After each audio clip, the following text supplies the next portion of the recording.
его до пьяна. Когда буду, он вышел, шатаясь, и скривился мучительно народ. Я сбежала перил, не касаясь, и обежала за ним до ворот. Когда буду, я крикнула шут. Все, что было, уйдешь, я умру. Улыбнулся спокойно и жутко. И сказал мне, не стой. Do you all have the copy, more or less? Copies over here. Oh, okay, God bless you. As many copies so people can share. There you go. You share one for 2 or 3 people, otherwise it will be hard. You could pass not those the around over there. brothers and reading Odin in London, so just a few lines from Odin. Follow poet, follow right, to the bottom of the night, with your unconstrained voice, so to shade us to rejoice. In the desert of the heart, let the healing fountain start. In a prison of his days, teach the free man how to praise. I know it's really hard to follow, so please, I have one more if somebody wants one. Okay? If you have a book, let's go on to page 15. I'm just going to read one poem. It's slightly long, but I should be done in about 8 minutes.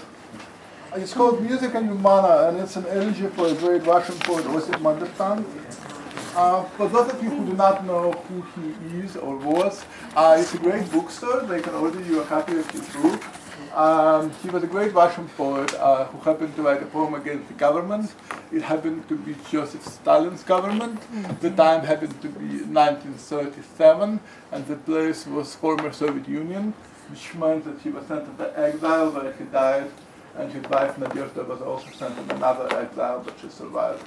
That's pretty much all you need to know. The poem is in both prose and verse, and it is spoken in voices supposed and Nadezhda understand. Okay?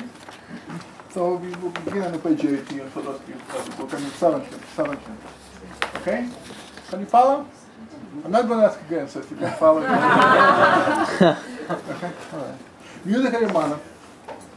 A man in Orpheus, sent to hell he never returned, while his widow searched across 1/6 of the earth's surface, clutching the saucepan with his sons rolled up inside, memorizing them by night, in case they were found by furies with the search warrant. While there is still some light on the page, he escapes in a stranger's coat with his wife, and the close smells of sweat and aggrants after them licked in the earth where they walked on safe.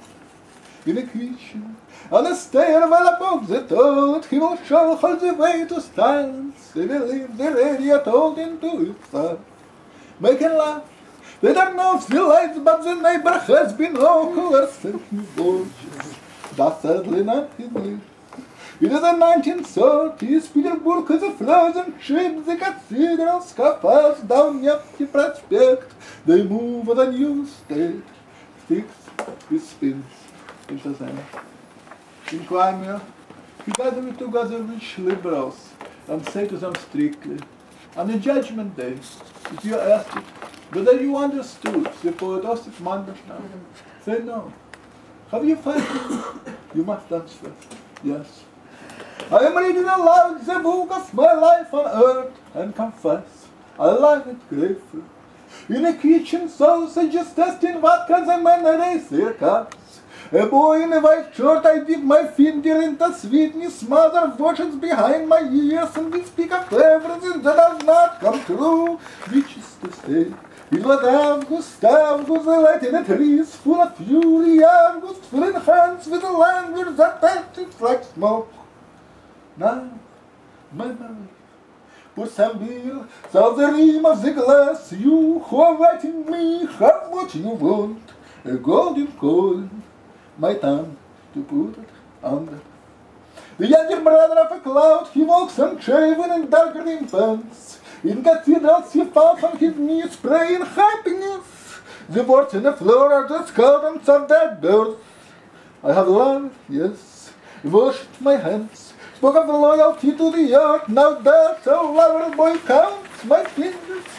I escape, and I'm caught, escape again, and I'm caught, escape, and I'm caught. In the sun, the cinder, the clay figure, poetry is the self. I resist the self. Elsewhere, St. Petersburg stands like a lost use with churches, ships, and guillotines are celebrating our lives. In summer 1924, Osip Mandelstam brought his young wife to St. Petersburg. Nadezhda was a French Holland, met charmant. An eccentric. Of course he was. He's a student, down the staircase. For complaining he wasn't published. Osip Chatnik. Was Safa? Was Jesus Christ? Poet, use a voice, I said. Like he prays, whispering to himself as he falls. Yes, my life was a broken branch in a wind, hidden out in ground. I am writing now a history of snow, the lamplight bathed the ships that sail across the page. But on certain afternoons, the Republic of South opens up and I grow frightened that I haven't lived, died, not enough to scratch this ecstasy with the vowels here, splashes of clear biblical speech. I read later Augustine, the loneliness of their syllably swelling, whose skips fallen, and I read Akhmatova, her each weight binds me to the earth in a tree, and a tear is breathing. Did I aim? Did I lie? Yes, I live. They said, humming up by the feet, I saw St. Petersburg dotted swamps.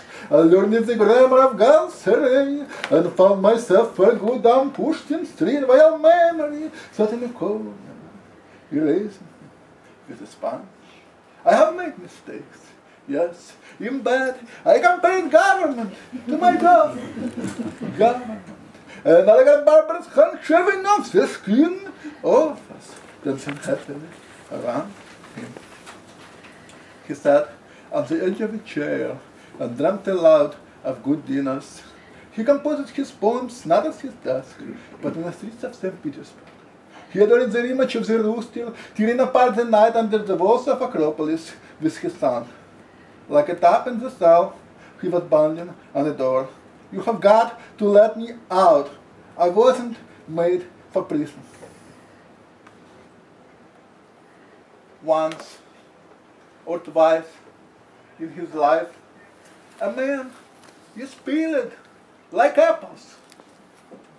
What is left is a voice that splits his being down to the center. We see obscurity, FREUD, mud, but says joy, shame, face, always more. We are here, and yes, the ears burned like stretch. Pray for this man who lived on bread and tomatoes, while dogs recited his poetry in each street. Yes, Count March, July, with them together with the dread it is time, Lord. Press these words against your silence. The story is told of a man who escapes and is captured into the prose of evenings. After making love, he sits up on the kitchen floor, eyes wide open, speaks of the Lord's emptiness, whom could much we are made. He is out of work. Among silverware and dirt, he's teasing his wife's neck so the skin of her belly tightens. One would think of his boy, like silliness with his tongue, and their woman's skin. Those are lines of the time. Nadezhda, his wife, looks up from the page and speaks. Osip, Akhmatova, and I were standing together when suddenly Mandelstam melted with joy. Several little girls ran past us, imagining themselves to be horses. The first one stopped, impatiently asking, "Where is the last horse?" I grabbed Mandelstam by his hand to prevent him from joining. And Akhmatova too, sensing danger, whispered, "Do not run away from us. You are last horses." Nadezhda continues to speak. As I die, I walk barefoot across my country. Here winter builds the strongest sonnet to tractors breaking the centaurs and gallop their plain speech. I'm 23, we live in a cocoon, the butterflies are mating out, he puts his fingers in the fire, He gets up early, vaulting around in his sandals, right slowly, prayers fall into the room. Master watching him from the window. As his tongue passes over my skin, I see his face from underneath its aching clarity. That Nadezhda speaks, standing in an orange light. Her hands are quiet, talking to themselves. O God of Abraham, of Isaac, and of Jacob, and your scale of good and evil, put a plate of fun. Nadezhda continues to speak. When my husband returned from a lunch in his mouth, he had a silver spoon. In his dreams down Nevsky Prospect, the dictator ran like a wolf after his past, a wolf with sleep in his eyes.